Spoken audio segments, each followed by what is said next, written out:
மனசாட்சிடா. நாம் இந்த வீடியோவில் என்ன பற்றி பார்க்க போகிறோம்னா நரி வேட்டா.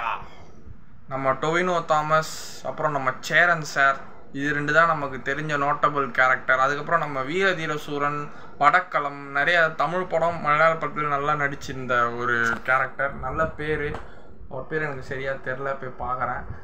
அவரும் நல்லா நடிச்சிருந்தார். அவரை வச்சு தான் இந்த படத்தோட கதையே. அவ்வளோ பிரம்மாண்டமாக வந்திருக்குங்க படம். நல்ல படம். தான் இனத்துக்காக, தான் வாழ்கிற இனத்துக்காக போராட்டம், நீதி கிடைக்கணும், தாங்க வாழ்கிற இடத்துல எங்களுக்கு வீடு வேணுங்கிற ஒரு காட்டுவாசி குரூப் கதையை வச்சு தான் இந்த நரி வேட்டா. கேரளா போலீஸ், அதுக்கப்புறம் கேரளா போலீஸ் பண்ணுற அக்கிரமங்கள், போலீஸ்குள்ளே நடக்கிற பாலிட்டிக்ஸ், அதை பற்றி விரிவாக்க தான் அந்த படம் எடுத்துருக்குறாங்க. சேரன் சார் ஆப்வியஸ்லி நம்ம ஒரு நல்ல கேரக்டராக பார்த்தோம் நினச்சிருந்தோம். கடைசியில் கிளைமேக்ஸ் ட்விஸ்டில் தலைவன் தான் வில்லன். வேறு லெவலு சேரன் அண்ணன். ஸோ என்னடா தமிழ்நாட்டு ஆள் மலையாள கேரளா படத்தில் நடிக்கிறாரேன்னு பார்த்தேன். சேரன் அண்ணன் தான் வில்லன். நேற்று நான் சோனி லிவில் பார்த்தேன். ஓடிடி தான். ஆக்சுவலாக அந்த படம் தேட்டரில் பார்க்கணுன்னு நினச்சேன், டைம் இல்லை, முடியல. சோனி லிவில் நேற்று தான் பார்த்தேன். டொவினோ தாமஸ் வந்து படித்து ஒரு நல்ல படிப்பு முடிச்சுட்டு வேலைக்கு எங்கேயும் போகாமல் நல்ல வேலை கிடச்சா இருக்கிற போனோம், வேறு வேலையில் இருக்கக்கூடாது, நல்ல வேலை கிடச்சி போனோம் அப்படின்ற ஒரு ஊதாரித்தனமாக சுற்றிட்டு இருப்பார். ஒரு பொண்ணை லவ் பண்ணுவார். அதில் தான் அந்த மின்னல் வாலா சாங்கு. மின்னல் வாலா கெங்கருந்து தோன்றலாயி பட்டினியா என்ன தோன்ற. நம்ம எல்லாரும் அந்த சாங்கை தான் பார்த்துருப்போம். அந்த படம் எவ்வளோ நல்ல படம்னு நிறைய பேருக்கு தெரியாது. தெரிஞ்சவங்க, பார்த்தவங்களுக்கு தெரியும், பார்க்காதவங்களுக்கு சொல்லிடுறேன். ஸோ டொவினோ தாமஸ்க்கு போலீஸ் வேலையே பிடிக்காது. கான்ஸ்டபிள் வேலை குடும்ப கஷ்டம், குடும்ப சூழ்நிலைக்காக. அம்மா வந்து கேரளாவில் நல்லா ஃபார்ம்ஸ் வச்சுருக்காங்க. அப்பா சொத்து, அப்பா இறந்துடுவார் சின்ன வயசில். ஸோ அந்த மாமாவை வச்சு வாடகை நடத்துவாங்க தன்னோட லேண்டில். பனானா தோட்டம், பனானா மட்டும் வாடகை விற்றா வாடகை உங்களுக்கு வரும்.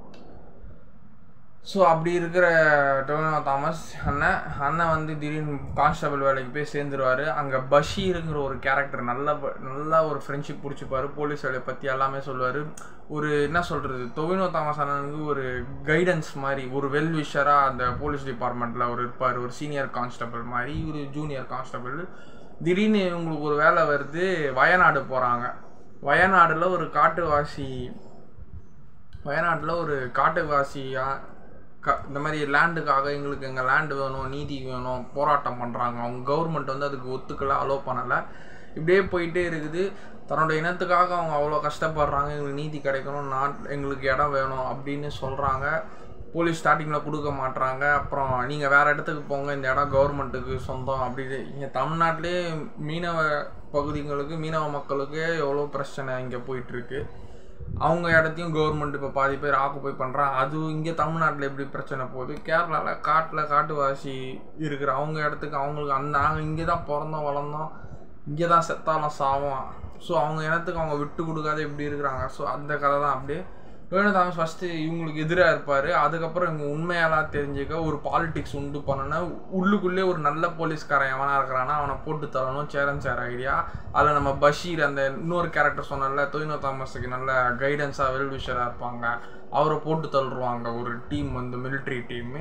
இந்த உண்மையை அறிய நம்ம சேரன் சார் தான் வில்லன் தெரிஞ்சுது. அந்த கிளைமேக்ஸுக்கு முன்னாடி இருக்கிற அந்த ட்விஸ்டிங் சீன்லாம் கொஞ்சம் நல்லா இருந்தது படத்தில். அப்புறம் இவன் தான் வில்லன்னு தெரிஞ்சோடனே நம்ம டொவினோ தாமஸ் அடையாளம் கட்சி, நீ இந்த உண்மையை வெளில சொன்னோன்னா உன்னைய போட்டு தள்ளுருவோம், இருக்கிற சம்பளத்தை வாங்கிட்டு நல்லா வேலை செஞ்சுட்டு போயிட்டே இரு இப்படின்னு சேரன் சார் சொல்லுவார். இல்லை நான் கேட்க மாட்டேன். இவர் போஸ்டிங்கை விட்டு வெளில வந்து கோர்ட்டு கேஸுன்னு போய் அலைவார். நீதி கிடச்சிரும் அந்த காட்டுவாசி மக்களுக்கு. அதே இடத்துல அடி ஒரு சின்ன குழந்தைய போய் சுடுவாங்க. அது ரொம்பவே மனசு கஷ்டமாயிடுச்சுங்க.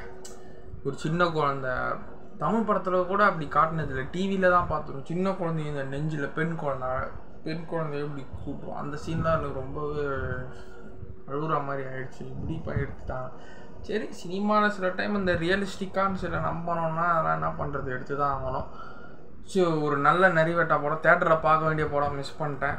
செம படம். டொவினோ தாமஸ் அண்ணன் பேக் டு பேக் செம ஹிட்டு கொடுக்குறாரு. அன்வேஷ கட்டுப்பட்டும், அப்புறம் இந்த நரி வேட்டா. அதுக்கு முன்னாடி நம்ம மரண மாசில் அவர் ப்ரொடியூஸ் பண்ணார். ஆனால் நம்ம பெசில் ஜோசப் தான் ஹீரோயின். நல்ல ப்ரொடக்ஷன் அது. ஆனால் மாரி 2ல் தமிழ் ஆடியன்ஸுக்கு ஒரு வில்லனாக இருந்தார். மாரி 2ல் தனுஷ் அண்ணனுக்கு. இப்போ நல்ல நல்ல படமும் கொடுக்க ஆரம்பிச்சிட்டார். 2018 எனக்கு ரொம்ப ஃபேவரெட்டுங்க. ஐயோ, அவர் படத்தில் ஏன் இறந்தாரோன்ற ஃபீலிங் இன்னும் இருக்குது. பரவாயில்ல. எனக்கு மலையாள இண்டஸ்ட்ரியில் இப்போ ரீசெண்டாக எனக்கு பிடிச்சிருக்கிறது நம்பர் 1 எனக்கு ஃபகத் ஃபாசில் தான். அதை தவிர இறங்கினேன். ஃபகத் ஃபாசில் ஃபஸ்ட்டு, 2வது பெசில் ஜோசப், 3வது டொவினோ தாமஸ்.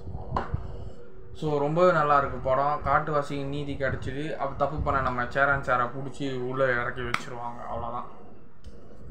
மனுஷன் சேரன் அண்ணன் வில்லன்னாலும் சும்மா நொறுக்கு விட்றாரு. போய் பார்க்காதவங்க நிறைய வேட்டா பாருங்கள். பாய்.